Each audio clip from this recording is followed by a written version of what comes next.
Nah, 2 layer ya. Nah, tisu yang sekarang ini dia nggak nempel, jadi cuma ditumpuk, sehingganya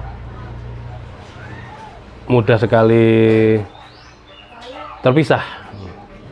Kita tes dari pangkal, perhatikan.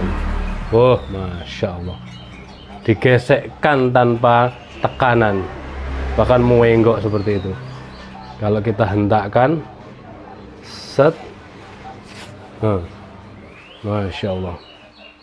Nih, perhatikan. Padahal 2 layer yang terpisah, tapi dia bisa mengatasinya karena tajamnya. Ini kalau nggak tajam nggak bisa. Kalau nggak tajam banget nggak bisa.